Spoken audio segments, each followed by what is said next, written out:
Assalamualaikum warahmatullahi wabarakatuh. Kembali lagi berjumpa dengan saya, Monika.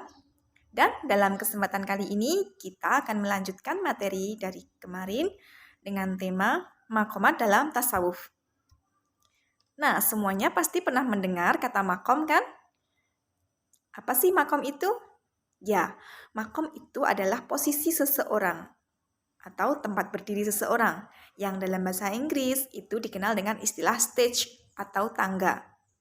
Nah, dalam arti ini bisa diartikan bahwa maqamat itu adalah tahapan-tahapan atau tingkatan atau disebut juga stasiun yang harus dilewati para pejalan sufi untuk mencapai tujuannya tadi.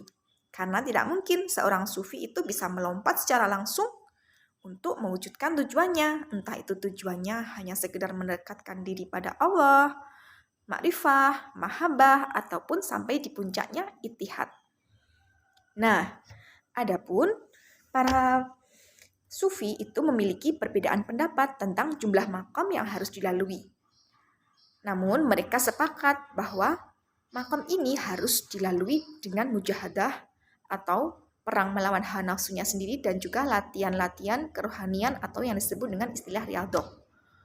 Dari Imam Al-Kalabati itu menyebutkan ada 10 maqamat yang harus dilalui.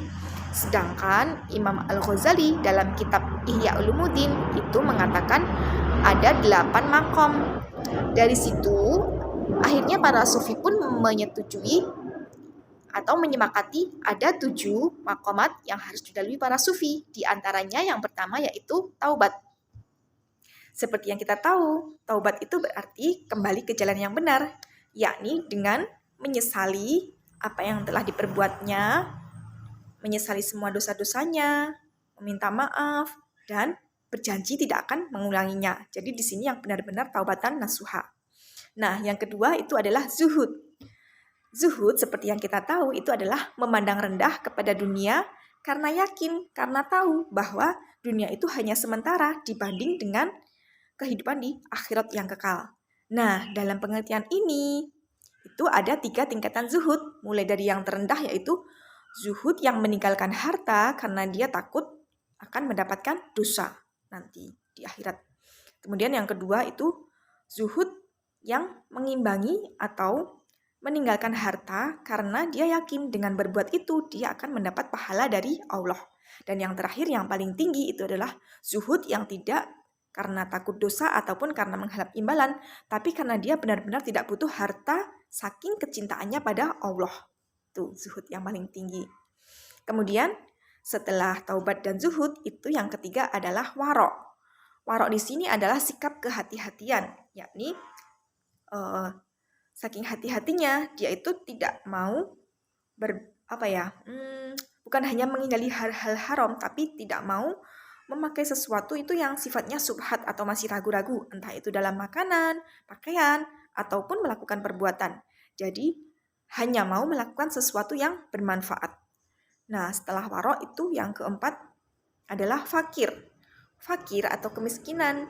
Jadi di sini mereka itu hanya memilih hidup seadanya atau tidak mau ngoyo memaksakan diri dalam mencari kehidupan duniawi tadi. Jadi apapun yang diberikan Allah, rezeki mereka segitu, itu mereka bersyukur. Yang penting adalah cukup untuk melakukan ibadah tadi. Kemudian yang kelima setelah fakir itu ada sabar. Nah, seperti yang kita tahu, hidup dalam kefakiran itu tidak mudah. Jadi para sufi itu dengan begitu belajar hidup sabar dengan segala perjuangannya itu sehingga mereka itu terbiasa bersifat tabah melalui semua kehidupannya dengan lapang hati dan lain-lain. Kemudian setelah tabah pasti akan muncullah sifat tawakal. Jadi berpasrah. Apapun yang diberikan kepada mereka itu pastilah yang terbaik dari Allah. Jadi menggantungkan semuanya, semua jalan hidupnya itu hanya pada Allah. Itu yang mereka yakini. Jadi para sufi itu benar-benar semuanya itu digantungkan kepada Allah karena mereka tidak mau berharap kepada manusia. Terus adapun setelah melalui ubudiyah yang panjang tadi, dia akan sampailah kepada puncaknya, yakni adalah ridho. Jadi ridho di sini itu adalah senang dan bahagia. Jadi apapun takdir, qada dan qadarnya Allah, dia akan jalani dengan sepenuh hati, dengan penuh kebahagiaan, karena yakin semua itu adalah yang terbaik untuknya. Jadi ridho di sini adalah anugerah terbaik dari Allah untuknya. Nah, di situ tadi semoga kita bisa meniru paling tidak sedikit demi sedikit dalam kehidupan kita sehari-hari, meskipun berat. Ya, semoga bermanfaat bagi kita semua, dan saya mohon maaf apabila masih banyak sekali kekurangan, karena kesempurnaan itu hanyalah milik Allah. Sekian dari saya. Wassalamualaikum warahmatullahi wabarakatuh.